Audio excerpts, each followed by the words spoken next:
ย่างตามเคยได้ไหมนี่เด้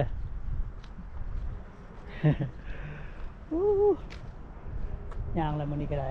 ออกกำลังกายอากาศดี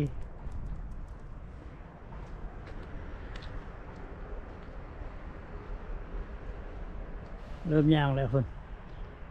สโนว์ยังมีหลายอยู่เด้อสโนว์ยังมีหลายอยู่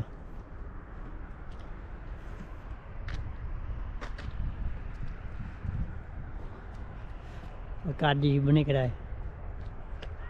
เริ่มย่าง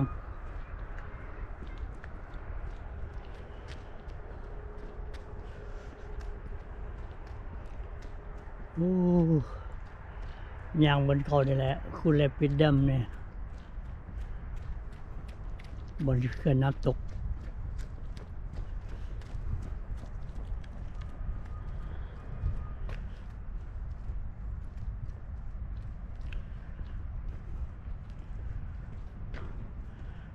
บรรยากาศสโนว์ยังเต็มอยู่ใกล้สิเปื่อยแล้วอากาศร้อนๆแน่ก็เปื่อยแล้วเอา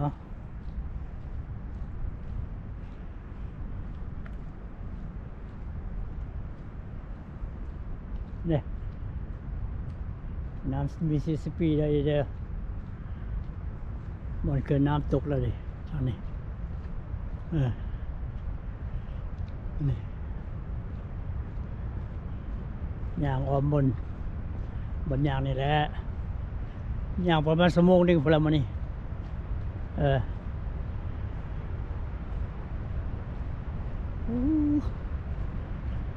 อากาศดีหลาย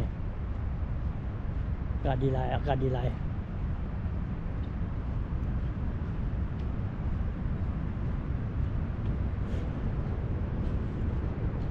โอ้เสียงน้ำตกนี่แห้งเสียงน้ำตกนี่แห้งเถอะ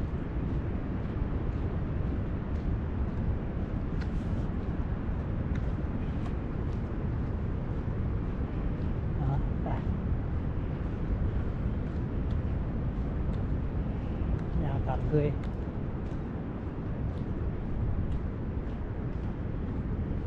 และ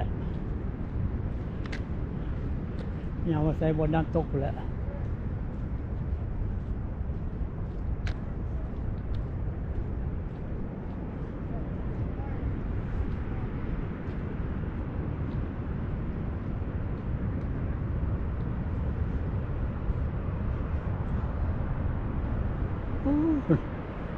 และบนน้ำตกเรานะและบนน้ำตกละ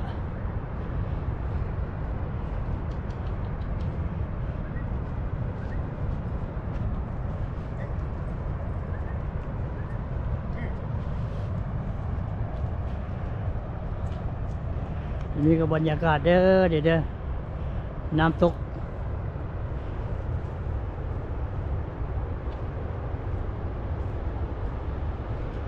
อากาศก็พอดีมันนี่บนหนาวบนไหน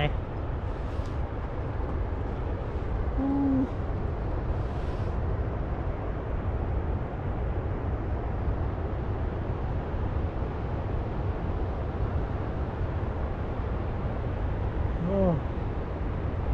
คัก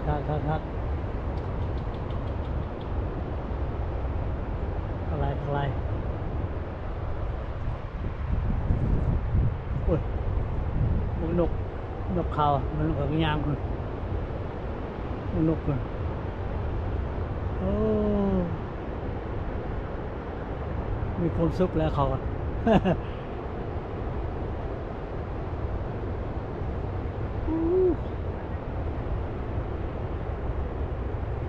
โอเคไปย่างต่อ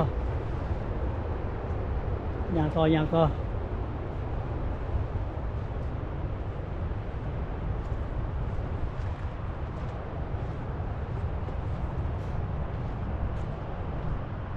ด้อ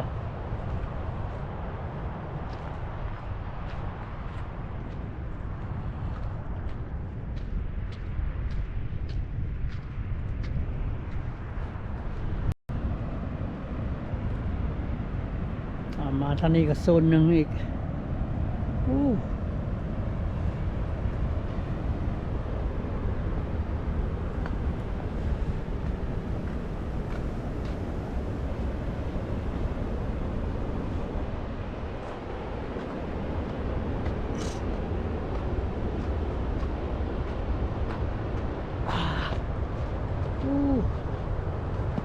ค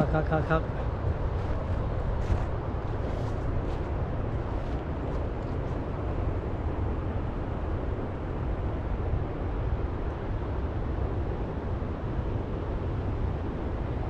ไปคำเตือนเขาเลยเด้อ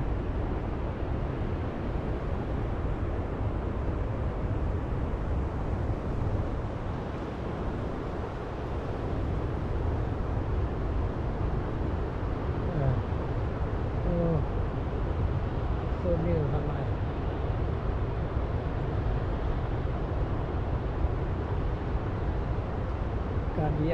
อากาศดี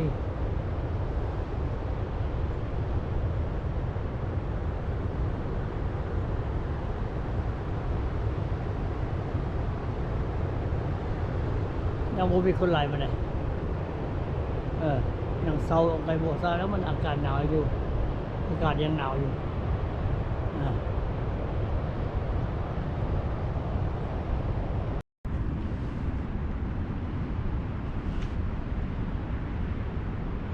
ก็ประมาณนี้แหละ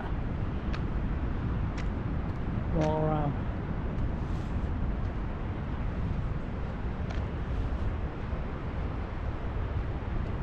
อากาศยังสีเย็นๆอยู่เลยอากาศยังเย็นอยู่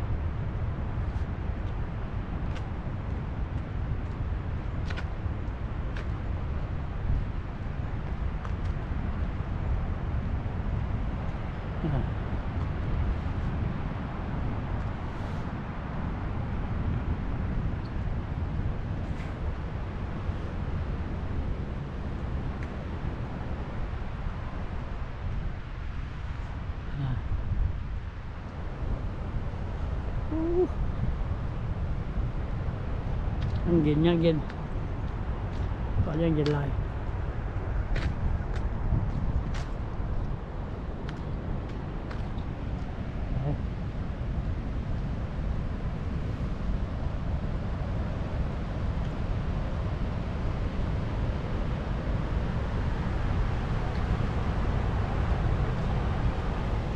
และ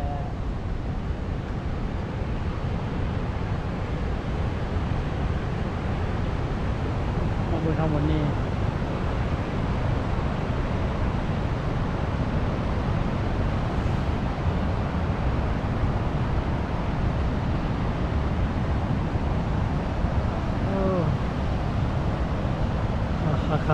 ครับ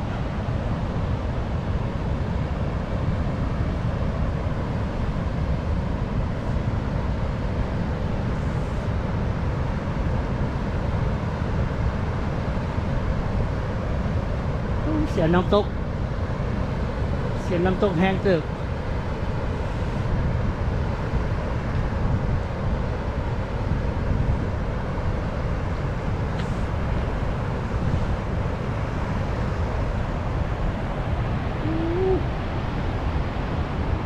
ไว้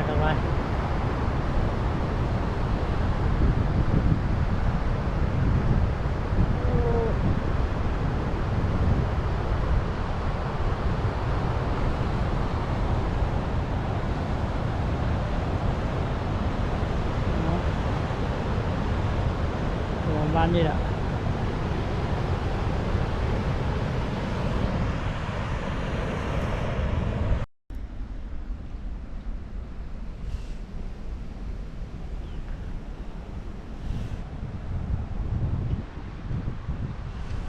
ก็มาทางนี้สันนี้ต่ำที่สุดพันนี่ไกลสันต่ำ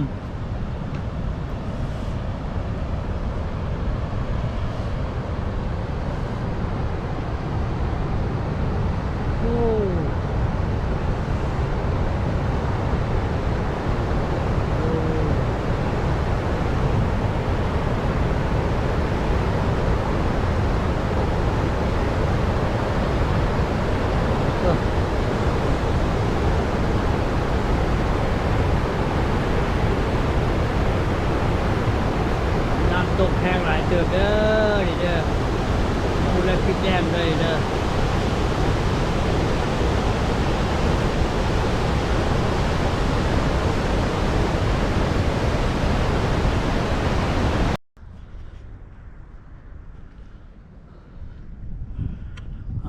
โตละละอันนี้ทั้งถึงบอลทั้งยางทั้งถึงของแดมมันมีขัวข้ามสิไปฟังพุ่นละสิไปฟังพุ่นละนี่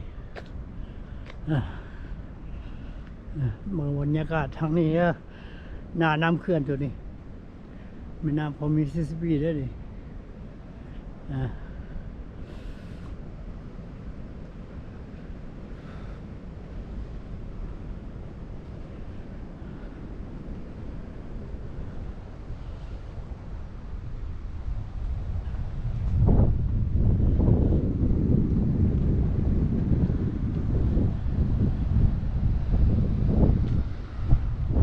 พามาเบิ่งด้านเทิงนี่เลยด้านเทิงของเคลื่อน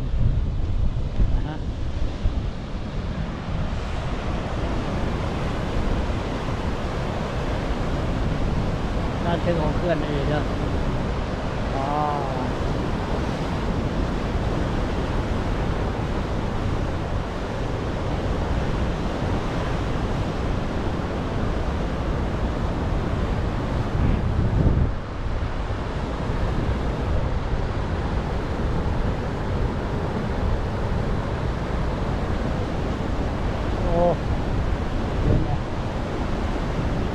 บนน้ำเลย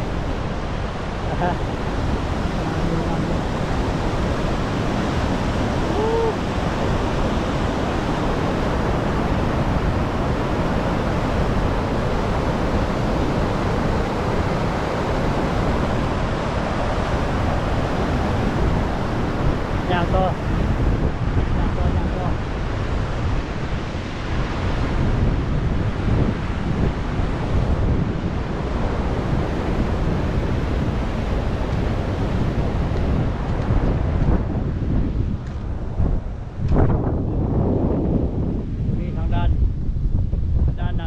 เคลื่อนได้ดีแล้ว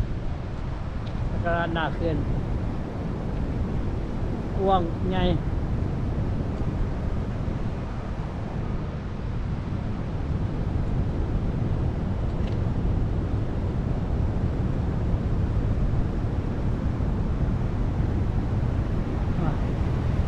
ยางต่อคนยังว่าไหลไปแล้วนี่คนยังว่าไหลไปแล้ว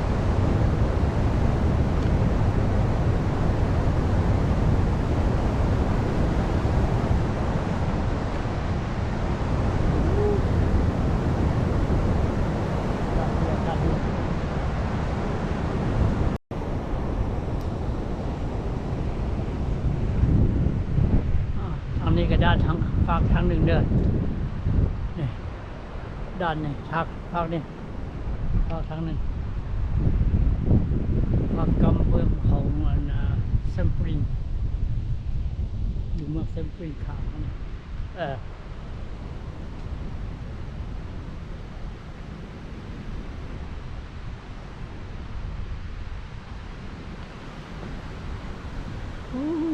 ตอนนี้มีน้ำตกน้อย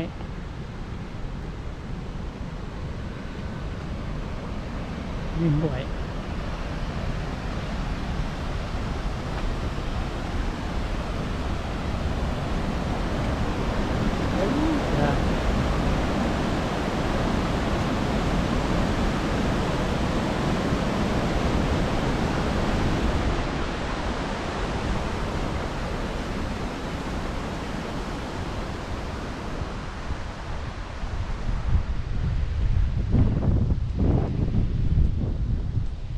ด้านนี้อากาศยังเย็นอยู่ตรงนั้นก็มีคนตึกป่ามีตึกเบ็ดเด้อคุณนะพระเจ้าใส่เวลาตึกเบ็ดลิ้นออกกำลังกายตึกเบ็ดลิ้นน้ำอากาศดีไรน้ำตกดีโซนนั้นก็มีคนตึกเบ็ดเอายางลิ้นแล้วก็ตึกเบ็ดลิ้นด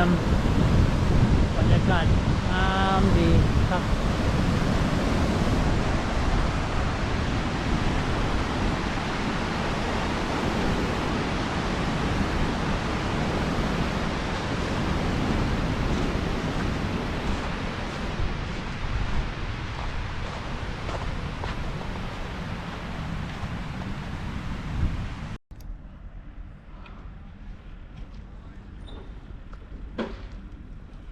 ย่างเข้าไปใส่รถแล้ววันนี้